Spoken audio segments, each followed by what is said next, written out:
গত 15 বছর ধরে শেখ হাসিনার সরকার এক স্বৈরতন্ত্রকে দেশের ওপরে চাপিয়ে দিয়েছিল। দেশের মানুষদের ভোটাধিকার ছিল না। দেশের প্রধান বিরোধী দলগুলোকে বাদ দিয়েই নির্বাচন হতো, আর সেই নির্বাচনে জিতে হাসিনা প্রধানমন্ত্রী হতেন। আচ্ছা, তখন ভারতবর্ষের কেউ কোনো রাষ্ট্রপ্রধান বাংলাদেশের দূতাবাসে ঢুকে হামলা করেছিলেন, দেশের গণতন্ত্র ফেরানোর কথা বলেছিলেন? আজ ইসকনের দু একজন সন্ন্যাসীদের গ্রেপ্তার নিয়ে যারা এত উদ্বেগ, এত প্রতিক্রিয়া দিচ্ছেন, আন্দোলন করছেন, রাগে ফেটে পড়ছেন, তারা একবারও একটা কথাও বলেছিলেন? যখন জামাতের প্রধান আমিরকে কোনো রকম আত্মপক্ষ সমর্থনের সুযোগ না দিয়েই জেলে পুরে দেওয়া হয়েছিল, তাও আবার সেই জেলে যার হদিশ কেউই জানতো না। হাসিনার সরকার ধর্মনিরপেক্ষ ছিল? ইসলামিক রাষ্ট্রে ধর্মনিরপেক্ষতা ব্যাপারটা কেমন? যদি রাষ্ট্রের ধর্ম ইসলামী হয়, তাহলে তা ধর্মনিরপেক্ষ হয় কেমন করে?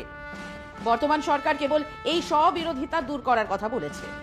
ভারত আর পাকিস্তান ভাগ হয়েছিল কিসের ভিত্তিতে? যারা মুসলিম তারা পাকিস্তানের দাবি জানিয়েছিল।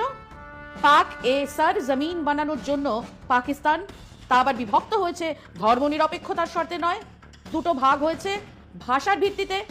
কাজেই এক ইসলামিক দেশ খামোখা সেকুলার হতে যাবে কেন? আর হবেই বা কি করে? এবং ভারতবর্ষ কোনো মহান উদ্দেশ্য নিয়ে মুক্তিযুদ্ধের সময় বাংলাদেশকে সাহায্য করেছিল, এটা বললে গোড়াতেও হাসবে। ইন্দিরা গান্ধী পাকিস্তানকে শিক্ষা দেওয়ার জন্য পাকিস্তানকে দুটুকরো করে তার ক্ষমতা, তার মিলিটারি পাওয়ার কমানোর জন্যই বাংলাদেশের মুক্তিযুদ্ধে সাহায্য করেছিলেন, এটা সবাই জানে।